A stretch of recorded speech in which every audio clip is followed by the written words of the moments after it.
Hello everyone, Alistair Gold here. Let's reflect on the week that was for Tottenham Hotspur.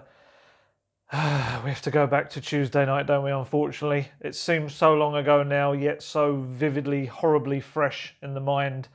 Tottenham Hotspur at Colchester United, it should have been anything but what it actually ended up being because it was absolutely horrific. It was a match that Tottenham, no disrespect to Colchester, but Tottenham should have steamrolled that match. It should have been one of those like, was it Tranmere, wasn't it, in the FA Cup back in January? It should have been like that. It should have been a game that Spurs just absolutely took control and went for. Don't get me wrong, Colchester defended incredibly well. They were very organised. They essentially sacrificed going forward. I think it was Courtney Senior, wasn't it? The really young, pacey winger who was flying at Spurs. He was the one kind of outlet they had, and then one striker up front, like a big man. I think it was Frank Noble, wasn't it? Noble, very long ago, he used to be at West Ham, I think. And essentially, they sacrificed that any attacking attempt. I don't think they had a single shot on goal just to sit back in lines. And how many times have we spoken about this being an issue with Tottenham Hotspur, failing to break down teams? I know a lot of people have come out since and said, it's ridiculous. Tottenham Hotspur have to play their strongest 11 in every single match. I get the logic behind that. I don't think that actually works in the real world in terms of different competitions, so many games in quick succession. I think definitely Premier League matches, I don't see why you can't mostly pretty much play your strongest 11, but I think when you've got the cup competitions come in, you have to rotate. And for me, that team, whatever we're going to say about it, that team of individuals was strong enough to beat a League Two side. Whatever League Two side, whether it was one flying at the top, at the bottom, or mid-table like Colchester, it was good enough. They had enough names out there. I think there were 7 international players out there. An under-20 World Cup winner in Kyle Walker-Peters, and then you had very talented youngsters like Troy Parrott, Japhet Tanganga, Oliver Skipp. This was a Tottenham team that should have done the job. There's no excuses. Pochettino has said afterwards there was no excuse whatsoever for crashing out on penalties to Colchester United. And again, I must stress, as I'm quite kind of local to Colchester as well, there's absolutely no disrespect to Colchester. They did incredibly well. Fantastic result for them. The fans swarmed onto the pitch, and quite rightly so. It was an amazing night for them. But in terms of Tottenham Hotspur, utter garbage, quite frankly. If I was going to pick one thing about the team, selection-wise, I did feel that if you're going to change up your team, I think he made 10 changes, you still have to retain a playmaker in there. And I think your two probably key playmakers, especially with Lo Celso out injured, are Eric Lamela and Christian Eriksen. And I think you had to have one of those, a player who's going to play risky playmaker through balls, through to the strikers, to Parrott, Lucas. And I just think Spurs lacked that. But as Pochettino has also pointed out, in those final minutes, they had Eriksen, Son, I think it was Sissoko, all came on. So there was no excuse because that kind of player was on the pitch for the final. I think Eriksen came on quite late. But just for me, it can't all be about head down running, shipping balls kind of down the flanks and all that. I think another failing was the fullbacks. I thought Walker-Peters and Davies were just very meh, I know that's the worst adjective in the world, meh, but just for me, that's all they were. They didn't create enough. In that situation where you have 3 fullbacks, you need, 3 centre-backs, you need those fullbacks to be your wingers, essentially, ever more than ever. And neither of them really got into attacking areas. It just wasn't good enough, quite frankly. And I think they had 3 shots on target, Spurs. One of them a real serious effort, which was Lucas Moura's free kick. The other ones were just kind of low, comfortable shots for the keeper.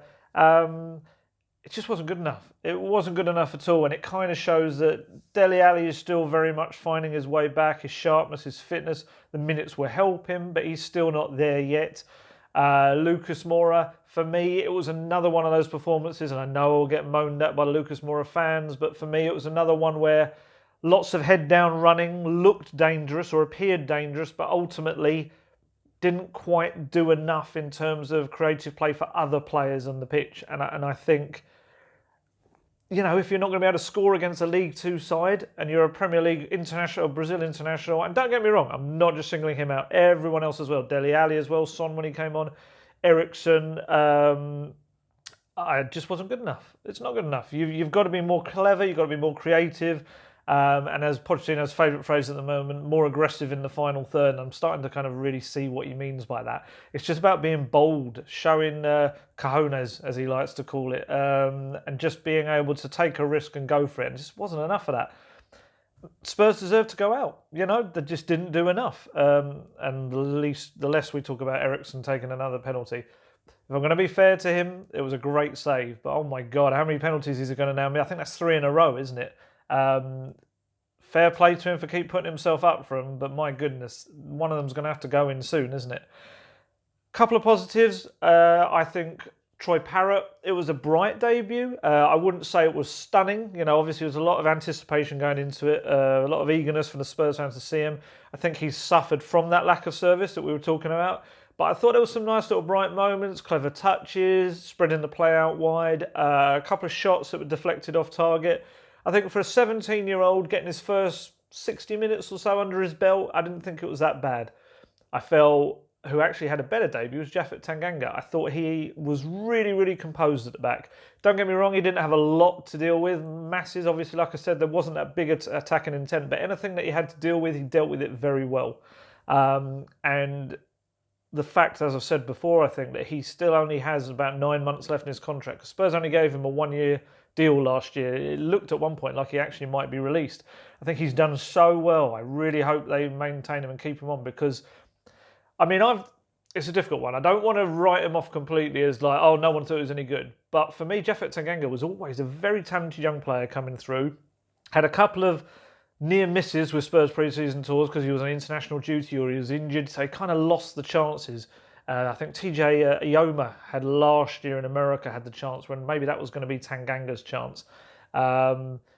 And it looked like he was edging towards the exit because it just wasn't having the chance to show for Poch and impress, And then suddenly, obviously, everything in Asia changed that. And I think we can now see this player who very rightly was called into England youth squads because he's a powerful, clever, composed, talented young defender. He's only 20.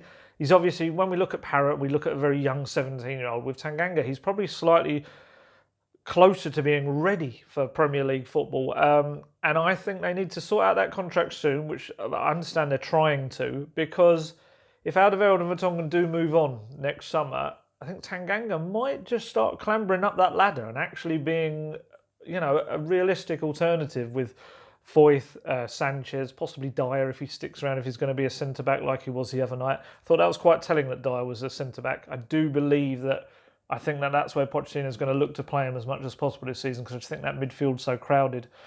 Quick word before I move on, Oliver Skipp. I thought he started a little bit overexcited, lost the ball a few times, but I thought as the game wore on, he did well in that role. I think he had to make up for the fact that Wanyama next to him was so defensive that Skipp was almost having to overlap and act like a winger sometimes because the fullbacks weren't doing that job. And I thought he did well. It was nothing sensational. It wasn't groundbreaking. And again, obviously, we've got to temper with it being a League Two side. However, if we're going to, put out praise for Parrott and Tanganga, I thought Skipp, he's only just turned 19 last week or the week before. I thought he did okay. And I think there's a lot more to come from him, especially with people like Wanyama still struggling. Pochettino press conference afterwards on Tuesday night. It's kind of memorable for one thing, really. In fact, he spoke about different agendas within the squad. All the papers, everything, that suddenly became the headline. If you've kind of followed Pochettino regularly, I'm fortunate enough to do that with kind of working in all his press conferences, matches and stuff like that. You get to know that when it comes to Pochettino, his biggest struggle in terms of the English language is tenses.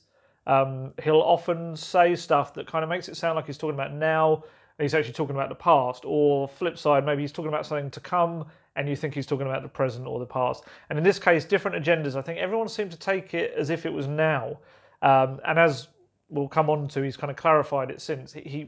I felt at the time as well, I think I said that in a piece, he was talking about before that transfer window closed. There was so many people wanting different moves and wanting that everyone had their own agenda. And he felt that a pre-season has to be about everyone focused on the new philosophy, the new tactics they want for the new season, systems, fitness. And if everyone's got different agendas and they're looking for moves and it just doesn't work, and I think, I thought that was what he meant, and he's now clarified that as what he meant. And it just, I get it. But I'm not going to go over old ground because we've spoken about the whole players moving on and stuff like that so many times before. So what we'll do is we'll crack straight into yesterday's press conference. After a few days of real doom and gloom, we saw Poch out trending once again on Twitter. I still believe it's a minority. I know when I say trending, the way trends work on Twitter, it wasn't trending as in it was a top term. We're talking like the top, I think it was top 20 in the UK, not in the world or anything like that. But that's still a significant number of people to make it do that. So it just shows the kind of disillusionment right now with what's going on at Tottenham and how stuttering and just they look and just not the level that they really should be at. So Pochettino at his press conference at Hotspur Way yesterday, he really had to come out and essentially put on a performance. Put on, not saying it was fake or anything, but just absolutely, I think I referred to it yesterday as drawing a line in the sand. And I felt he absolutely nailed it. I wrote a piece the other day about Pochettino, about how I think he needs to make some bold decisions. I think he needs to stop talking about other clubs in the media, especially the Real Madrid one. Can he please stop saying, maybe one day, I get it. And I think Real Madrid get it. And I think Spurs get it. And I think the Spurs fans get it. The club and the fans get it. Yes, we're all very aware that if the opportunity came calling in the future, you'd go for it. I just feel that constantly saying stuff like that when you're trying to have a message to your players about how the fact that everyone should be united and everyone should now be looking forward to then be asked out on the red carpet at the FIFA the Best Awards on Monday night. Please just say, right now I'm the manager of Tottenham Hotspur and that is my sole concern. There's another manager in place at Real Madrid and it's not my place to talk about other clubs. I'm very happy at Tottenham Hotspur. That's all you need to say. Everyone's well aware, but I just feel every time there's an opportunity, especially when it's local press or Spanish press, because I think it was Spanish media out in Italy that asked him, just let it go. Just let it go. It's not always necessary to say it. So don't get me wrong, Pochettino has made some kind of errors and his mistakes. He's a manager that's still learning his trade. But I felt that yesterday absolutely nailed the press conference in how he wanted to do it. And social media afterwards, there's still dissenters. Of course there's going to be. The form isn't good enough in 2019. However, I think there's a scene, isn't there, in Godfather Part 3, I think it is. Just when I think I'm out, they pull me back in. I'm not going to do a Pacino impression. And I think for some people that was the case. I think Pochettino just reminded them kind of what he actually has done and is capable of doing and just reignited that little hope, I guess it is, that Spurs will continue to get back to where they were and do even better. There was a real message of unity. He said the team are very united now. It's not the scenario it was before the transfer windows, because that is changing. He said it's evolving, it's moving on, players are focused. And he just pointed out it's such a thin line between where Spurs are at right now and where they could be at. As he pointed out, the VAR decision, which I'm not going to get into, you're not going to have me ranting about that for another 10 minutes. But had that not happened, 2-0, Spurs go third, suddenly the Premier League is very different and that form looks different. And they beat a side in Leicester who everyone's been raving about recently. He said, Spurs were leading against Leicester, they were leading against Olympiacos, they were leading against Arsenal. Those three matches, he said, had just tiny little moments in the game. It's game management, of course it is, from the players and Pochettino himself. Had those games gone the ways they should have done, or they were heading in that direction, it's all very different. But football is about fine margins, and they didn't. And he said it just shows you just that little tweak needs to be made, just that little bit of extra concentration. He said he feels that the performances are improving, Colchester aside, because that was a completely different side out there. But he feels like Arsenal, points of Olympiacos, and a lot of the Leicester game, he said he felt there was improvement. And we shall see this weekend whether that keeps on going. He was asked if this was his toughest period he's had as Tottenham Hotspur manager, and he said, no, not at all. He said the first season that he arrived, 2014, Well, you probably remember it well. He was in November time, I think it was. He was actually worried that he was going to get the sack. He had these big egos to deal with. Adebayor, Kabul. I think Aaron Lennon was part of that little clique as well. Although I think he played a lot more than the other two, didn't he, Lennon, as time went on before he left. And it was a really, really difficult time. And essentially, in the end, he just had to put his foot down and just say, right, no more. I'm going to mould this in my image, stamp my authority. This will be Pochettino's Tottenham. We'll take out all the players that I feel aren't going to pull in the same direction, and we're going to have this new young team. There's a part of me, if anyone's read my stuff this week, I kind of feel he has to do that again. I do wonder whether we're getting to a scenario where it's time to just say, look, those guys that aren't going to be here in a year's time or have made it very clear that they don't want to be here, you just stay by the wayside, get your moves in January. Let's concentrate on the players that want to be here, bring some young players through. It might affect us in the short term in terms of the amount of quality we have to draw upon, but then we fix that in January. However, I've got to kind of do a flip side to that because he was also asked yesterday about is it broken, the relationship with some of those players, what they can do for the club, their commitment to the club. And he actually said no. He said not at all. He said far from it. He said I don't even know where that's kind of come from. He said it's just a case of just refocusing, realigning, and getting kind of back on track. So I don't think he's going to do that too soon, but I do feel that there is going to be this gradual process of players maybe slowly being phased out. I think Eriksen's missed out the last two, hasn't he? I'd be stunned. I think he might come back for Southampton is my kind of feeling. But the fact that he's been left out the last two, despite all the he's focused and he's back, maybe makes you think that they're starting to try and look to life without him. Not having Lo Celso is a massive blow because that would have been that real replacement kind of player, or at least a different kind of player that can perform a similar-ish role. And in Vertonghen, I don't know about you guys and girls, but he's kind of looked very off-key this season when he's played. It's kind of almost, Pochettino left him out for those early games and there was uproar, and kind of rightly so because Vertonghen has been brilliant for seasons, but he's been far from the Vertonghen that we've seen in previous seasons. If I'm going to be fair to him, I know I use that phrase a lot, but I like to try and play devil's advocate as much as I can because we've got to see both sides of every story. He could maybe say, well, I didn't play in those early games, so I'm playing catch-up, possibly. I think it's just his speed of thought is just not there at the moment. He's never been the quickest defender, but he's been able to make up for his anticipation. And just in recent games, it's been pretty ropey, to be honest with you. So I think that needs to see a real improvement as well. What else Pochettino spoke about was his Daniel Levy relationship. He was asked about whether the pressure that he's under at the moment, had that affected his relationship with Daniel Levy. And he said, not at all. He said, on Monday, they were out in Milan together, him, his wife Karina, Jesus Perez, and Steve Hitchin, the chief scout. They all went to Milan for the FIFA The Best Awards.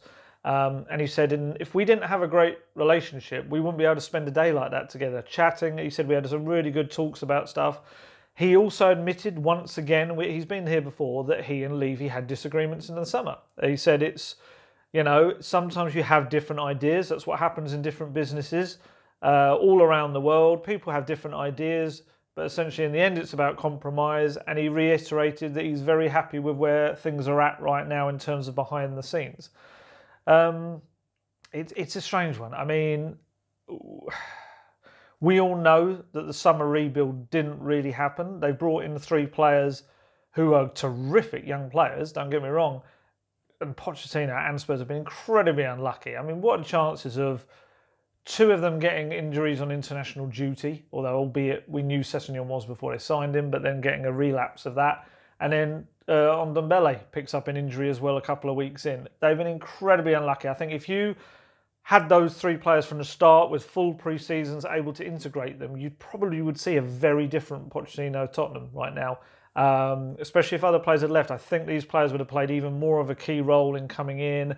And every time you get a new signing, they're fully on board with the Pochettino or the new manager philosophy. They would have been giving everything. And I think that changes the dynamic of the team, the atmosphere of the team.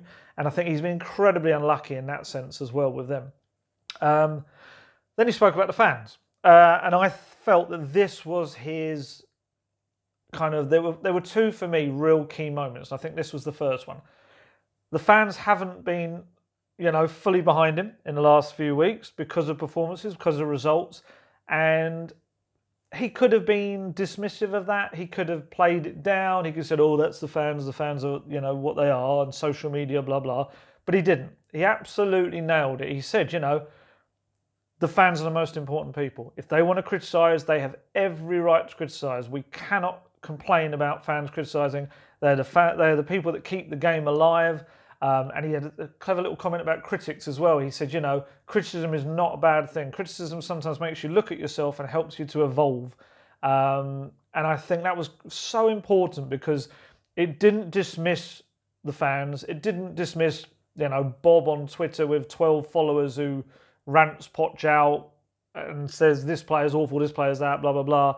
He kind of took everyone in and said, everything you're saying is valuable. Everything you're saying is being taken on board and we're going to take it and learn from it. And I think people just want to be heard, don't they? Sometimes in social media you are just shouting into an empty room, aren't you? You know effectively you're not going to be really heard. But this was a very inclusive thing. And I think looking at, only judging by social media after the press conference, there seemed to be a lot of reconciliation going on there and fans feeling like, why not? Let's get behind him. Let's let's be loud. And I think coming into another home game when Spurs are going to need the fans behind them because you just do not want a toxic atmosphere. You don't want the fans the players feeding off the fans' vibe if it's a negative one. And I think this was very cleverly timed. It was. I wouldn't say it was stage managed, but I think he's thought through it very, very well before the thing as well. He even took the mickey out of himself. He went back to last season. He mocked, do you remember the cows analogy he used, which kind of got people like, ugh, it was a bit like Eric Cantona and the Seagulls type thing. He mocked himself in that. He said, when you lose, you need to accept you're wrong. You cannot be arrogant and say that, but I still did it right, because you didn't. You lost the game. And this was Pochettino taking responsibility. That's another thing that he's often criticised for, that he will put the blame on the players, a lack of aggression, a lack of this, when ultimately that may well be true, but the manager has to prepare the players or send out players with that mentality. And he very much in his press conference was saying, it's me. I take responsibility. I need to sort this out. And I think that's what the fans want to hear. And there was also clever little reminders of what he's done as well. There was references to the Champions League final a couple of times, references to all the top four finishes, because as angry as people will get, as much as people will say this man is not the right man and all of this, he has just literally 3 months ago taken Tottenham Hotspur to Champions League final. Whether some people believe that's luck, I personally don't know how much luck you can have over that many games in a tournament. We're not talking about 4 or 5 matches, we're talking about a whole run of a tournament. It was Spurs' first ever appearance in a Champions League final. Who would have dreamed Spurs would be in a Champions League final? And he took them there. And Spurs had 3 top 3 consecutive finishes under him, and then last year the 4th while Spurs were in that Champions League final.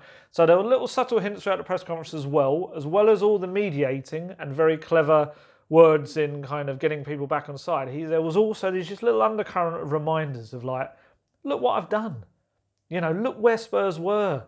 I know people like to romanticise slightly about the Redknapp era. Spurs were 4th twice, which was his own way of building. I think Joel built things on AVB record points total, so you can't dismiss that. But obviously the football was pretty turgid at times. It was kind of propelled along by Bale. Sherwood era, let's not even talk about that. But Pochettino has taken Tottenham to a whole new level. Whether people want to believe it or not, Spurs are now a consistent top 3-4 team. And the last few seasons have proved that. And they're Champions League finalists. This man has taken Tottenham on incredible amounts. As I've said before, I think he's got enough credit in the bank to be able to get over this period. I just think he has. I think we criticise clubs that change their managers every 5 seconds. We criticise a lack of stability. And I think for a manager that's done what he's done, yes, he hasn't got silverware, I know that, and he'll constantly be reminded of that until he does get it. But I think he's still made massive leaps and strides with Spurs, and I think he deserves to keep going with that. This was very much a press conference of him talking about the future, which I think was quite was a good thing as well. You know, he was asked very directly, are you the man to take Tottenham Hotspur to the next level? And he said, yes, I believe I am. There was no messing about. There was no, I mean, a little joke afterwards, like he said, if I wasn't, you'd know very quickly about it, as if to say Daniel Levy would get rid of him. But this was very much not a, sometimes he does this where he goes a little bit humble. It's like, oh, it's not up to me whether I stay or not. And you don't know, you can't say what happens one day or season to the next in football. But this was very clear. I want to be the man to take Tottenham onwards. And we'll talk a little bit more about what he said in the written section as well, which feeds into that in a bit. But in that main broadcast press conference with the cameras on, he was talking about pressing as well. I think I said this before, but I love the version of Tottenham Hotspur that is just aggressive, pressing, harassing the defenders who have got the ball on the other side and winning the ball back. Pochettino brought that to Tottenham, and I loved that side of the Argentines' kind of version of Spurs. And I think it's become more selective in recent seasons, maybe because the players were slightly knackered towards the end of the first few seasons. But Pochettino said, yes, he actually wants more of it. He feels that the players are naturally dropping out of that as a collective. He said it's very much as a mindset that everyone's got to be buying into. It can't be if one player presses, then you're still leaving other opponents free to get the ball. He said it has to be something that everyone's up for.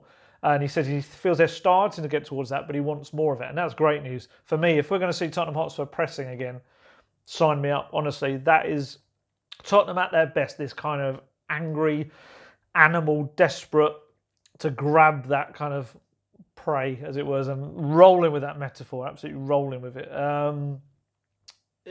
So this was good. This was good. He was asked, let's go into the written section. Let's do that. If anyone's not aware of what I talk about when I do that, when we have press conferences, pre-match press conferences, you'll have a certain section that's just for the cameras, which, you know, Sky will ask their questions, other TV companies will ask their questions, I can ask questions, other people can ask questions. And then once that's done, the cameras go off, and then the written journalists, which includes myself as well, we go and kind of gather around Pochettino's desk where he's sitting. He's very much relaxed. He'll lean back in his chair, and we'll have another 15, 20 minutes or so just chatting with him on a slightly more relaxed level, because the cameras are off and he can be a little bit clearer in his thoughts as well. And this, it kind of is a continuation really of the broadcast one. You know, he made it very clear he believes Tottenham Hotspur can match his ambitions. You know, he said it's been two real devastating moments for him in his football career. He said one was 1998, the World Cup, Michael Owen moment. He said he'd realised his dream. He was playing for Argentina at the World Cup. They'd been unbeaten in the lead up. They were one of the favourites for it. Got to the group stages and it absolutely went pear-shaped for them, kind of culminating in that, which he is still so angry about to this day, Michael Owen dive, as he calls it. And if you look at the footage, it's kind of hard to ignore that, you know, disagree that there's so little, if any, contact and Owen goes over. And he just feels that was just his darkest moment as a player. After the tournament, they went home after group stage and he locked himself in his room for 10 days, didn't really talk to anyone. And he said it was a very similar vibe after the Champions League final with Spurs just a couple of months back. He said he got straight on a train to Barcelona with his to kind of go off with his family, and he was just in a really dark place for a while. And then it was interesting, the way he kind of said that fed into this summer as well, was that there was just a moment, he did that. He said it's just a moment when it clicked, and he said, right, enough of the disappointment, enough of feeling sorry for myself. Now we look forward and we work out how we get Tottenham Hotspur back to those Champions League finals. And he kind of seemed to indicate that that was maybe where some of the disagreements with Daniel Levy this summer came from. You know, in terms of he'd come back with this very much, I want this, I want that, I want to do this again. And it was very emotional, he said.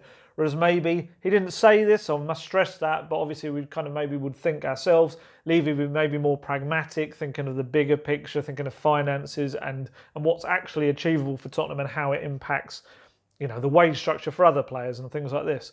So he said, so very much those disagreements came from that mentality he came back with, that sudden switch of emotion into more. But he made it very clear, you know, I think we have to, Spurs spent a net, I think it was 120 million in the summer. So they made some attempts. That was certainly one of the biggest net spends, I think, of the summer, actually, in Premier League teams. However, we know they needed more. They needed Dybala. They probably needed Bruno Fernandes as well. I'd say he was more dependent on whether Eriksen left or not.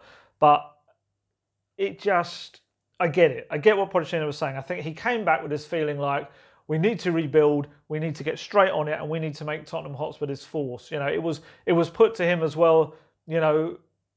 He was given a bit of a grilling, which is a good thing. Sometimes you get two sides out of Poch. When you grill him, he can either retreat a bit and just be a bit arsey and not give you too much. Sometimes he goes the other way and he actually is quite combative in a good way. And this was one of those moments where it was said to him, look, you said your big problems last season were not having a home ground and you were all over the shop, and you hadn't had any new signings. Both of those things have now been fixed. So kind of almost, how come you've still got problems this season? And he kind of went into this thing which was quite interesting about how he said football just doesn't work like that. It's not, the thing he kept using was 2 + 2 = 4 in most walks of life, most businesses in life. He said in football, 2 + 2 very rarely, if ever, means 4 equals 4. He said it's because there are so many variables in football. There's just even luck. He said that you can have the best laid intentions and plans and ideas, but ultimately things can happen that can just change. So that formula, that 2 + 2, doesn't come out as 4 anymore. He said, and that's why you have managers being sacked all over the shop, because what they thought surely should work doesn't. And he said, so having a £1.2 billion stadium complex doesn't win you games. Having 3 new signings doesn't win you games. He said, when you had the mess of the summer and so many people going, he said that impacted everything as well. He said there were new variables thrown in there as well. And he said in the the new signings getting injured, that was never part of the scenario at all either. And obviously in the new signings they did bring in, it's a tough one. They are ready-made to an extent, but they're still very young players that will be massive in the future for Tottenham. They can do a job now, a very good job, but they're still, Ndombele's 22, Lo Celso's 23, Sessigno's 19. We are not talking about going out and buying, I suppose Dybala would have been it. What is he, 25, 26? I think he's 25. You're not going out and buying a player who is established, absolute top-class European player. You're still buying potential. So he was kind of making the point that, yes, strides have been made, big improvements, but he said it's still about sticking it all in the melting pot and then coming out with the recipe you wanted. I'm absolutely throwing metaphors around today. I really apologise. It's absolute overkill on them. But yeah, he said it's just about lost time. That was his key message in the written section. And he did some moments where, because he was not annoyed, but he was disappointed with himself in that sometimes he wants to get everything he wants to say across and he can't, because his English, while I think it's fantastic, it just doesn't quite cover all of the words he wants to use and the things he's trying to communicate. So there were a few times when Jesus Perez, he would go on this long kind of Spanish spiel to Jesus Perez, who would then kind of pass on, essentially, like a translator really, what he wanted to say. And the real message for a lot of those moments was lost time.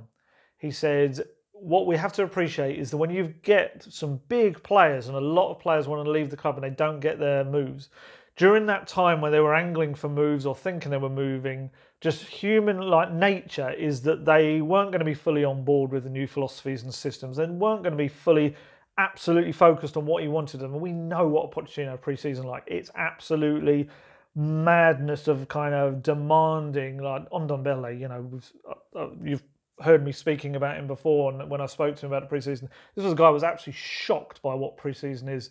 And if you've got guys that aren't going to give 100% to that, then he said it's very much now about catching up on that lost time. It's tactics, it's fitness, it's systems, it's philosophy. Pochettino every season tries to play with a different system and philosophy from the last season to kind of shake things up. And yeah, he said it's now, these weeks have been about, it's almost like having a pre-season for some of these players. And because the whole Pochettino philosophy is on the collective, so you can't really work on them as individuals. It has to be everyone learning what their place is. And it'd be very interesting to see, as I said earlier, whether we get the pressing Tottenham comes back. I wouldn't be stunned if we see a real pressing performance tomorrow against Southampton. So that's pretty much everything from the press conferences. I'm aware I've waffled on for a long time. So let's just very quickly look ahead to tomorrow in terms of injuries. It's still the same. Lo Celso still in rehab after his injury. Sessegnon the same. I'm going to ask him tomorrow about Sessegnon. I didn't get the chance yesterday because it was such a long press conference that we kind of couldn't really fit anything else in. I'm going to find out the state of play on Sessegnon and see where we're at with him and whether we're going to have him back in a few weeks' time. We know Lo Celso isn't back until late next month in training. Time has flown, so we are almost in October. So hopefully it should only be another 3 to 4 weeks for him. But we need to know what's happening with Sessegnon, because this is a player who I really, really believe will add a real different dimension to Tottenham's play, both attacking and defensive as well. And I think we need to see him back. So I will find out about him tomorrow for you. But Southampton, they're a team that are probably actually better on the road than they are at home. So they're going to offer plenty in that. But what I would say is, again, it's a team that aren't very goal-laden. The goals aren't flowing for Hasenhüttl's men. And Tottenham, again, are probably going to have to deal with a team that sits back. It's all going to be on how aggressive, how bold they are, how many risks they take. They can't afford to lose again. Bayern Munich are coming up very quickly. Tuesday night, isn't it? Spurs can't afford to have this little poor run, Palace aside, going into that. They need another performance like that first half against Palace. And if they do that, just changes that mood. I think Pochettino has started to turn the mood with that press conference. Like I say, it's a very clever one. But the time for words ends at 3 p.m. tomorrow. Then it's all about actions, and the players and he have to absolutely smash it out of the park and get Tottenham back on track. And hopefully they will. I shall talk to you again after this weekend, and we shall reflect on what happened tomorrow, and hopefully we'll be talking about some positive stuff. Looking forward to another big night in the Champions League. Catch you then.